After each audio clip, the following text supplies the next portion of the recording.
আছে ভাইরা, আপনারা ভালো আছেন দর্শক ভাইরা? দর্শকরা ভালো আছে কিনা দর্শক সবাই কমেন্ট করে একটু জানায় দিন। নাকি নাম কি আপনার? আমার নামটা আমেনা। আমেনা আপা জানতে চাইছে দর্শক কেমন আছে নাকি? হ্যাঁ, আপনি কেমন আছেন? আছি আল্লাহ পাক, অনেকে কষ্টের জীবন চলতেছে। কেন আমেনা আপার কি হয়েছে, কষ্ট কেন? এই যে সৎ মা, আবার বিয়া হয়েছে, স্বামীও ভালো না, আর একটা বিবাহ করে চলে গেছে, একটা বাচ্চা আছে, বাচ্চাটা লিয়া ডিভোর্স দিয়া দিছে। কি করবো এখন, বুড়া মালে অনেক কষ্টে আছি, তার জন্য প্রতিবেদনের সামনে এসেছি। প্রতিবেদন করলে কি হয়? প্রতিবেদনে এসেছে তো মানুষের সহায়তা জানে না, তো বিয়ে শাদির জন্য যেন ভালো একটা মানুষ পাইলে বিয়ে শাদি বসবো, মনের মতন একজন মানুষ পেলে যে আমাকে বিয়ে শাদি করবে, খাওয়ান পিন্দন দেবে, তার পাশে থেকে তো ডাল ভাত খেয়ে মরতে পারি, তার জন্য। একবারে মরার প্রস্তুতি নিয়ে নিয়েছেন? সেটা একবারকে কষ্ট পাইছি, দ্বিতীয়বারকে তার কষ্ট পাইতে চাই না। আগের জামে গেল কেন? ওই ভালো ছিল না, এমনি নেশা করছিল, আরেকটা বিবাহ করছে, বিয়া করে এর জন্য ডিভোর্স দিয়া দিছি। বাসায় কে কে আছে? এই আম্মা আছে, একটা ভাই আছে। আচ্ছা, আপনি কি কাজ করেন? এই যে মানুষের বাসায় কাজ করে খাই, বাসা বাড়িতে। কয় ছেলে মেয়ে আপনার? আমার একটা ছেলে। কি করে ছেলে? ছেলে ছোট, 2 বছর বয়স। আচ্ছা, যাক ভালো।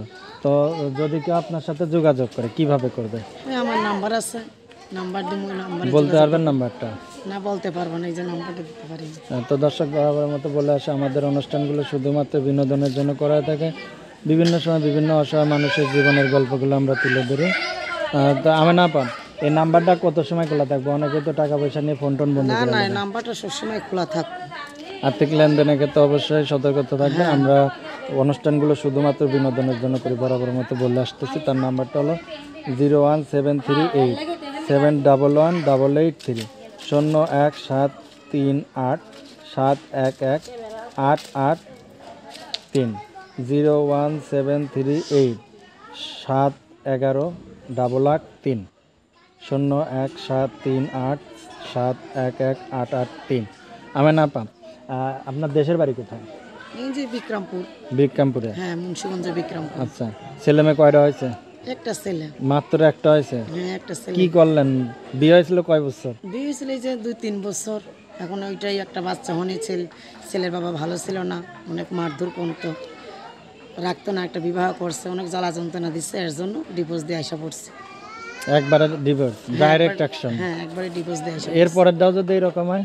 সেটা কপাল, সেটা ভাগ্য, যেটা আছে সেটাই হইবে। তাহলে আগে প্রেম করতে হবে, আগে তার ভাবমূর্তি বুঝতে হবে, তারপর বিয়ে শাদী করতে হবে নাকি? এর জন্যই তো প্রতিবেদনের সামনে আছে, আমাদের যদি একদম ভালো একজন মনের মতন মানুষ পাই, প্রেম শাদি করি, আমার সে কষ্টটা বুঝবো, আমি সে কষ্টটা বুঝবো, আল্লাহ পাক এখন কপালে যা আছে সেটাই হইব। দর্শক আমরা বিদায় নিচ্ছি, সবাই ভালো থাকুন, সুস্থ থাকুন। বিদায় নেওয়ার পূর্বে দর্শকদের কিছু বলবেন? আর কি বলবো, ভাইরা যদি তোমার পাশে থাকে,